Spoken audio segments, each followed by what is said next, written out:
Okay, part two. I got disconnected. So, um, I think I was talking about this one, bliss.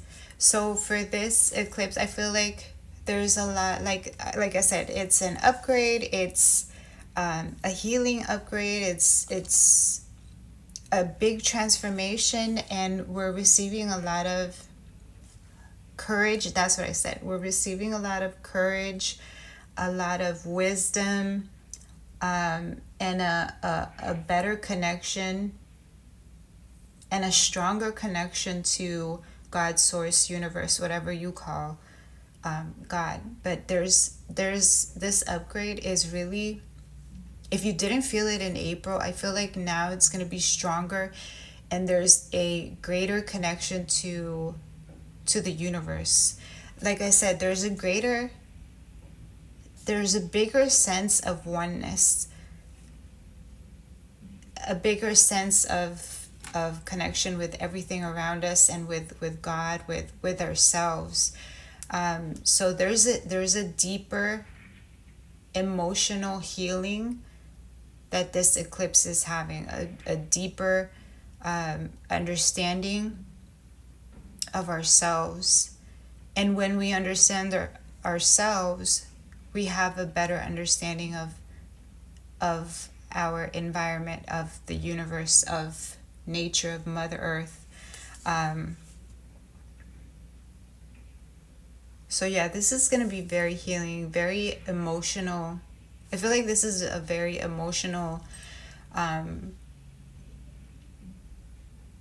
it's going to bring up a lot of emotions, a lot of strong, heavy emotions that maybe some of us did not, uh, or some maybe that some of us felt like we had already worked through. And maybe there might be some triggering moments or triggers that will bring back certain emotions that we thought we had let go, or that we had worked on. Um, but overall, I feel like this is a very healing eclipse.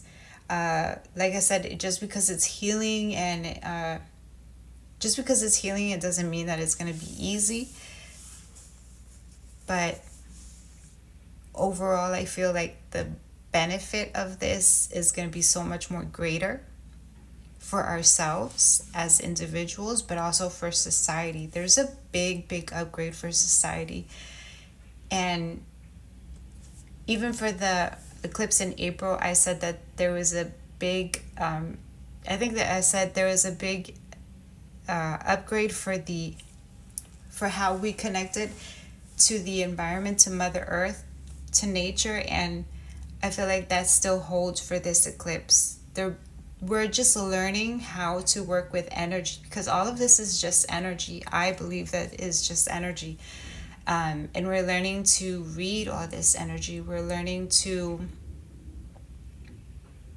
alchemize, to transcend, to transmute energy. And the other thing that I do want to say is that I feel like there's a lot of unions coming in, faded ones, whether it's love, business, relationships. There, we've shed a lot of layers. There's a big changes that we've had throughout this whole year, and I've said this before, that who we were in January is going to be completely different to who we are in next year, January 2025. And I think it's in a big way, with all these upgrades that we're having and that we're going to continue having. But I feel like these are more internal upgrades. And so these unions that we are coming into contact with during this eclipse are going to be very faded, there's going to be a bigger connection. There's going to be a bigger feeling of satisfaction or closeness and it's not going to be so superficial. There's a stronger connection. It's more of an emotional connection. I feel like these relationships that are coming together, or that have come together already, or that will be coming together, are just going to be more emotionally fulfilling.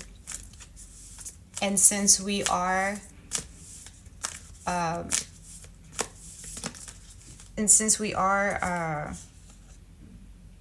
sorry, I'm shuffling these oracle cards. Since we are learning how to be ourselves, learning how to be our authentic selves, I feel like we're also pulling that from other people as well. So because you are who you are, and you are true to who you are and your beliefs, you are also pulling people who are also doing the same. I want to say that are within your vibrational frequency, on your same level. So I pulled the Oracle self-care Oracle cards of what you can do during this eclipse and the time from now until December or next year. And I got the first one is movement. So move your energy.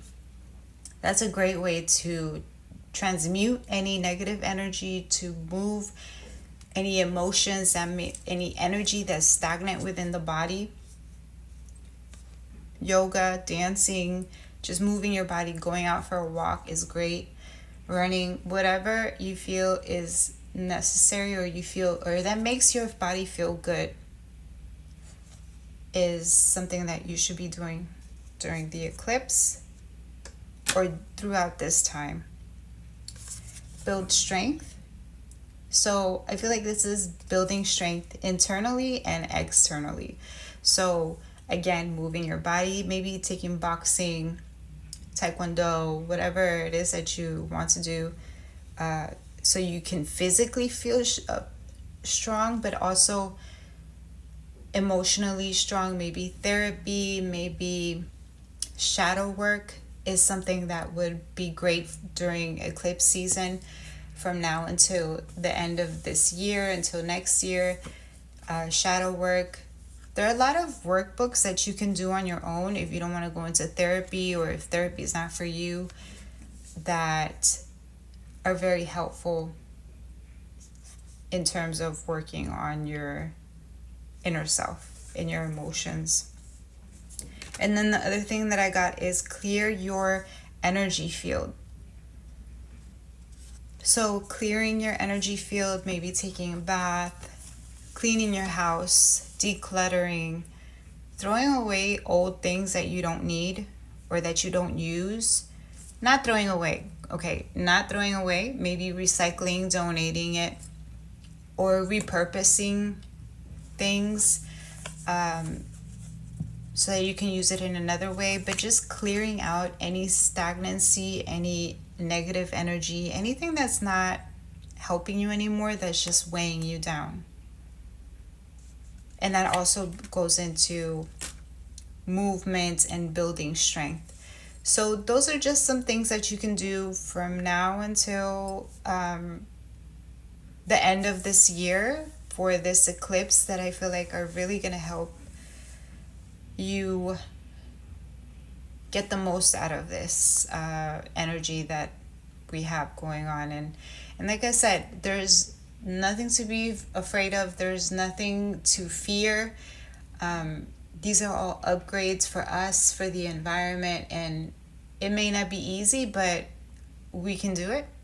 And I feel like the final outcome of all of this, we can't even imagine. We can't even, it's like us next year. We won't even imagine how much growth we've been through, and how